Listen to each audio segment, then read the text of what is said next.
최근 부동산 뉴스 보면서 도대체 정부가 왜 저러나 싶으시죠? 다주택자 양도세 중과 유예는 절대 없다고 큰 소리치던 대통령이 며칠 만에 말을 바꿔서 예외를 두겠다고 합니다. 단순히 선거 때문일까요? 30년 부동산 투자자의 제 눈에는 이게 단순히 표심 잡기로 보이지 않습니다. 이건 대한민국 전세 제도에 대한 사형 선고가 내려지는 과정입니다. 오늘은 무풍지대 카페 회원이신 용산 편재님께서 주신 질문을 토대로 정치인들의 말장난 뒤에 숨겨진 진실과 우리 뒤에서 소리 없이 움직이는 글로벌 거대 자본의 정체를 낱낱이 파헤쳐 보겠습니다. 여러분, 정부가 겉으로는 다주택 규제, 갭투자 억제를 외치지만 그 속은 완전히 다릅니다. 지금 시장은 토지거래허가제와 양도세 중과라는 두 개의 쇠사슬에 묶여 있습니다. 집을 팔고 싶어도 세입자를 내보낼 수 없고 잔금을 치를 시간조차 부족한 구조적 모순을 만들어 놓았죠. 토지거래 허가제만 없애면 간단한데 말이죠. 이건 정책이 아닙니다. 상식을 벗어난 사회주의식 통제일 뿐입니다. 이제 와서 슬쩍 예외를 두겠다고요? 이건 다주택자를 위한 선심이 아니라 꼬여버린 실타래를 풀기 위해 전세 세입자를 마지막 희생양으로 삼겠다는 선언과 다름없습니다. 결국 이 복잡한 규제의 끝은 하나입니다. 바로 전세의 소멸로 내 집 마련의 지렛대였던 전세, 그 찬란했던 사다리가 걷어차이고 있습니다. 여러분, 우리 부모님 세대에게 전세가 어떤 의미였는지 기억하시나요? 전세를 지렛대 삼아 차곡차곡 돈을 모아 내 집 마련의 꿈을 이룰 수 있었던 가장 강력한 사다리였습니다. 물론 전세가 100% 완벽한 제도는 아닙니다. 정보가 부족한 무주택자들이 소외되기도 했고 갭투자의 부작용도 있었죠. 하지만 제도적 보완을 제대로 했다면 지금 같은 전세 사기 비극이 이렇게까지 커졌을까요? 제가 해외 부동산 시장을 조사하면서 정말 놀랐던 게 있는데요. 미국뿐만 아니라 동남아 월세 시장은 우리 상상보다 훨씬 비쌉니다. 전세라는 독특한 제도가 있었기에 대한민국 서민들은 그동안 낮은 주거비로 버틸 수 있었던 겁니다. 그런데 지금 그 사다리가 무자비하게 걷어차이고 있습니다.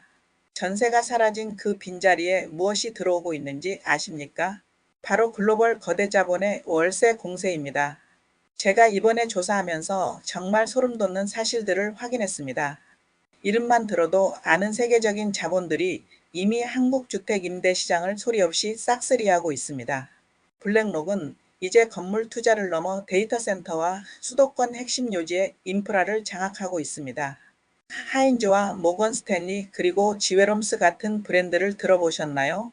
강동, 독산, 안암 등 서울의 주요 거점에 기업형 임대주택을 세우고 이미 운영 중입니다. 캐나다 연기금과 KKR 같은 자본들은 여의도 IFC나 강남 센터필드 같은 랜드마크를 넘어 이제는 서민들의 주거용 부동산에서 나오는 운영 수익을 노리고 들어왔습니다. 이들이 왜 한국으로 몰려올까요?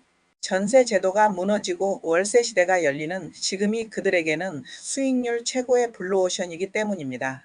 개인 다주택자들을 적으로 몰아 퇴출시킨 그 자리에 거대 글로벌 포식자들이 앉아 빨대를 꽂고 있는 형국입니다. 지금 뉴욕 맨해튼의 방 3개짜리 월세가 얼마인지 아십니까? 무려 1,000만 원을 넘었고 현재 뉴욕 중산층이 겪고 있는 실제 현실입니다. 소득이 아무리 높아도 월세 내고 나면 남는 게 없는 삶. 이게 바로 글로벌 자본이 원하는 구조입니다. 다주택자가 사라진 자리를 이 거대 운영사들이 채우게 되면 여러분은 이제 동네 집주인이 아니라 차가운 시스템과 마주해야 합니다. 1년마다 꼬박꼬박 오르는 비싼 월세를 지불하며 평생을 살아야 할지도 모르죠. 국가는 우리들의 주거를 책임져 주지 않습니다. 정책은 정치적 이해관계에 따라 언제든 손바닥 뒤집듯 바뀝니다. 하지만 자본의 흐름은 거짓말을 하지 않습니다. 전세는 이제 비주류가 된다는 사실을 냉정하게 인정하시고 정부의 말장난에 일희일비하지 말고 어떻게든 내 자산 비중을 높여야 합니다. 부동산은 대책 없을 만큼 긍정적인 사람만이 성공합니다. 폭락론이라는 달콤한 독배에 취해 있다가 글로벌 자본의 월세 노예로 전락하지 마세요. 제가 제일 안타깝게 여기는 부분 중 하나는 폭락론 유튜브 채널에 너무나 많은 서민들이 동조하고 환호한다는 사실입니다.